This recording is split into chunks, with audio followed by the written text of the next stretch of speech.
Hi, my name is Chad, and on behalf of Dani Johnson and the entire Destiny Global team, I am so excited to have the opportunity to introduce you to two people who may have a very important part of your life going forward.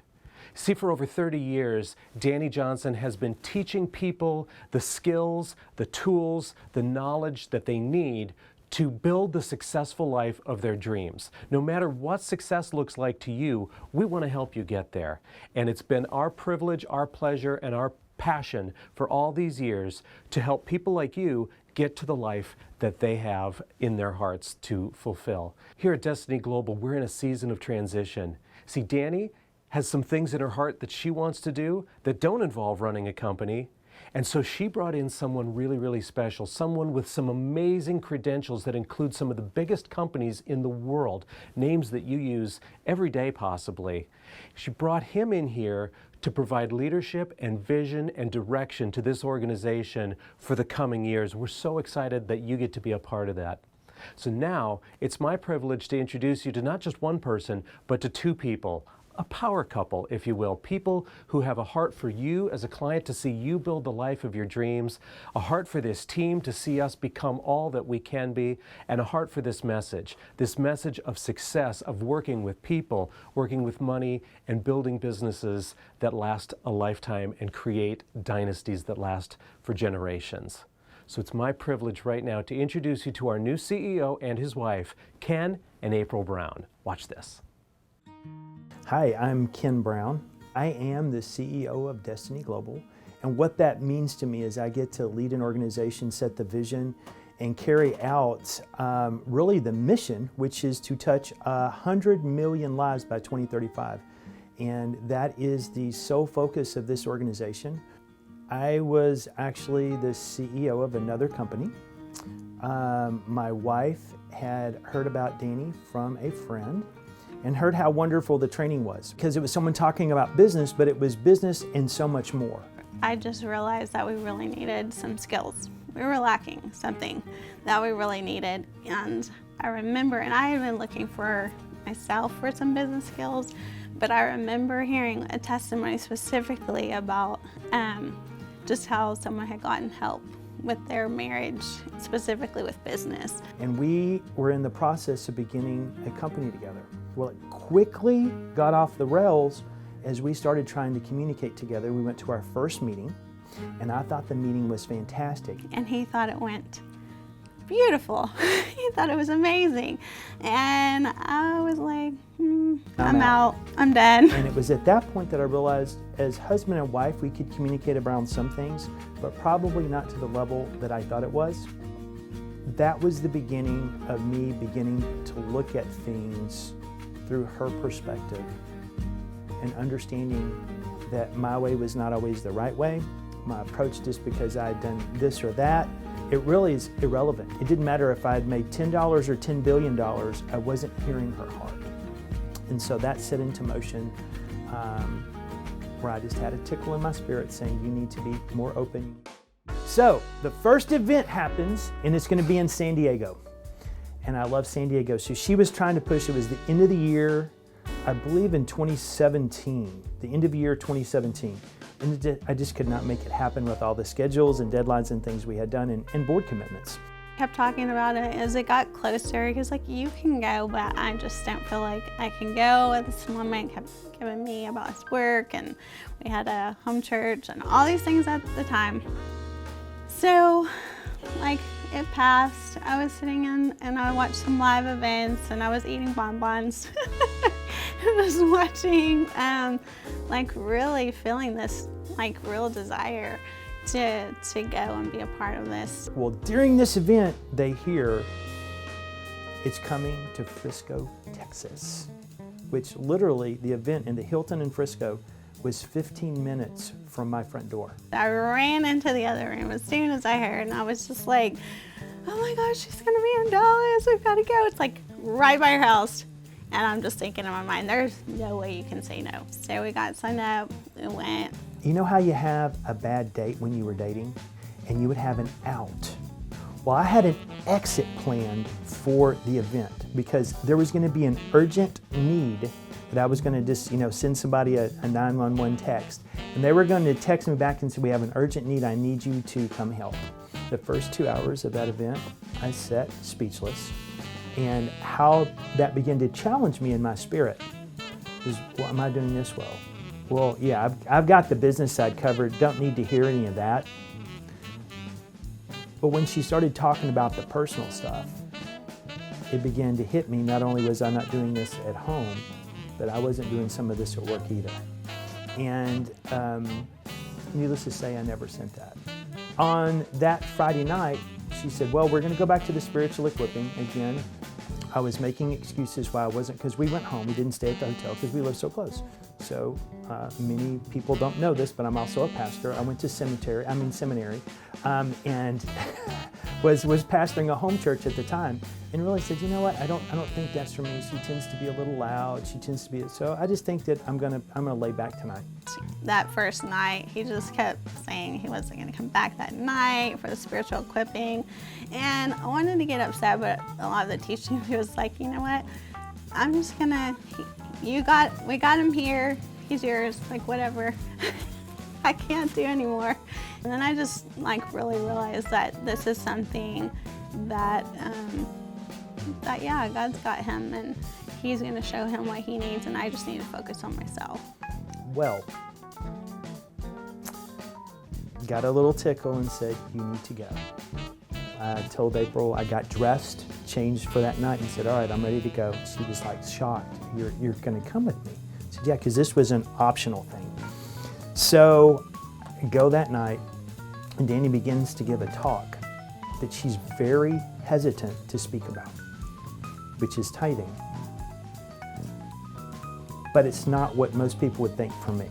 So when she says where the tithes needed to go, what it needed to be used for, feeding the widow, the orphan, the poor, that is exactly what my mentor had told me I needed to do at my home church, which was causing a lot of friction between me and my other pastor friends, which is not my primary job. My primary job is was a CEO, a father, pastor was part of that as well, separating God's word correctly and helping other people really improve their lives. And Dani began to talk, and as she began to talk, she said the very thing that my mentor told me. She said, I don't know who this is for. She was thinking it was a negative thing, but it was actually a positive thing because she edified me in the decision that I'd made not to take a tithe because I'm not a Levite. I was not distributing to the widow, the orphan, the poor.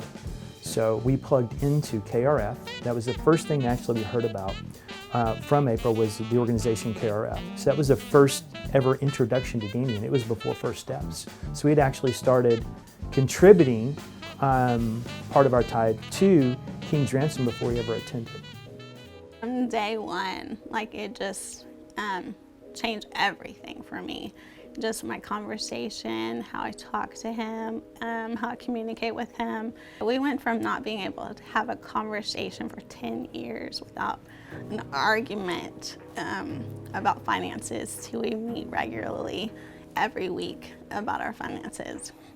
Started to realize that I needed community that talked the same language. And we quickly fell in love with the community, and that led to one thing and then another. When Ken first started talking about some things he felt like he could really help with at KRF, he was our hearts just became really invested in King's Ransom kind of really before we even went to an event, because I saw on her radio show just talking about King's Ransom and just how 100% goes to that, and kind of been really searching for something that we knew and we could trust that really gave everything to the poor and the widow and the needy. Chad and I connected at an event.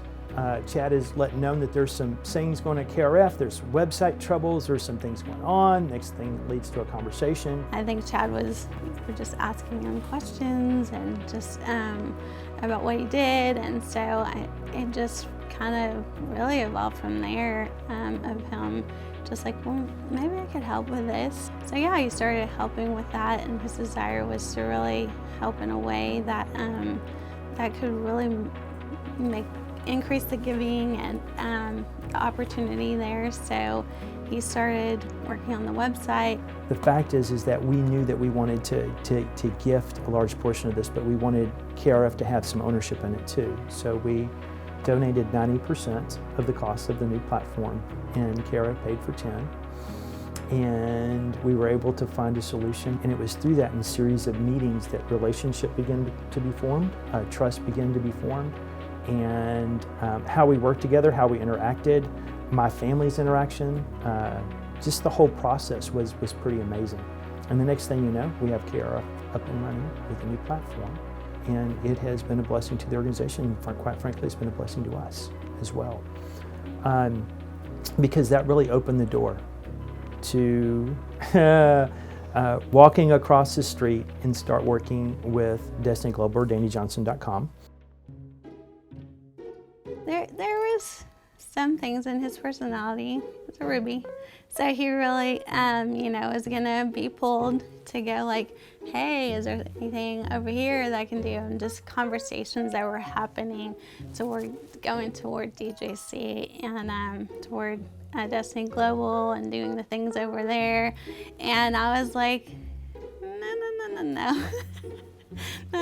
We don't go over there till we finish like over here, and we just blow it out of the water, blow it out of the park, and then we can go over there. And so yeah, those were some interesting conversations of trying to just kind of calm his personality that just wants to like go, do. And it's like, let's just finish this. Let's do the best that we can, or this like under promise and over deliver and bring it and then go over and do the same over there. And so I really think that was actually really hugely important to the whole process, not just from the people standpoint and seeing what he could do, but I think really from the God standpoint. Sometimes we just want to get ahead of God and we just want to go ahead of God. But I think when we're just wait and we're patient, and sometimes we just see things that are happening and we think, oh, we can go help their room. It just might not be the time. And we have to like keep our focus on what we're called to do at that time, and then we can go and do the next thing. So after we finished KRF, then we agreed to come and do the assessment here. And that revealed a lot of things, right? It revealed really where the organization was in relation to what Dani had hoped and believed, and looked at a lot of different aspects of the organization and started to make recommendations to her. So I walk through these things, tell her what it is, and she's contemplating and thinking about it, and she goes, wow, this is deep, and this is really, really good. I need to think about some things. So about a week passes by. I'm sitting at my home having coffee, and I get this call from a number that is no number, but I know it's her. And so I answer it, and I'm sitting on our front porch, and we had rocking chairs, the Cracker Barrel ones, the good ones. So I'm just sitting and rocking, enjoying my beautiful morning with a wonderful cup of coffee. Dani hits me with this question. Birds of a feather flock together. I want someone who's just like you that could come be CEO of this company. I think you spilled his coffee. It's like, I don't know what you're saying here. It's kind of one of those conversations you're not really clear. What is this? She had been observing everything that we were doing at KRF and how we were interacting, how we got things done. So he came and talked to me, and I was like, what do you think?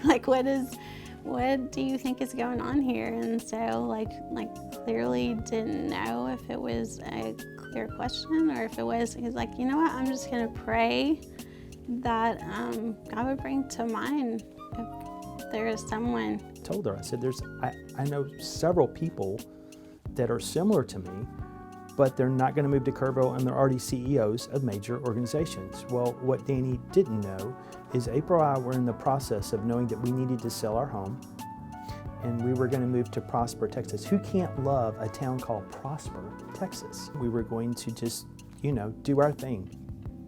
And Yah had other plans. So instead of moving to Prosper, we started a process with Dani and Hans of coming down here, and really Dani's desire to have someone shepherd this company in the community. I just told him, I think we just need to go lay all the cards out on the table.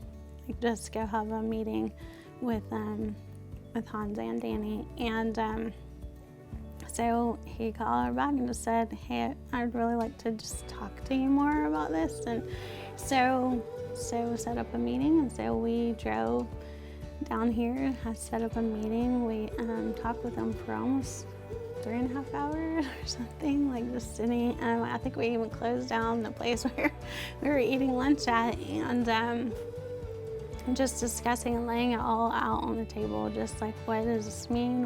What do y'all want? What are you asking? Is this something you're even asking if it's me, or is it somebody else, or like, what are you like looking at? What do you? She's like, you would even consider it. Went back, prayed about it, and then he decided that it would just look at assessing, like just assessment of what's going on and if he would be a good fit. So that kind of brought us to Kerrville, right, to come down here and go through the interview process. And then we fell in love with the people. He basically gave them just a packet of like all of a presentation, if you will. We knew that we could make a difference, agreed to the changes of the assessment that needed to happen, and April and I accepted the position.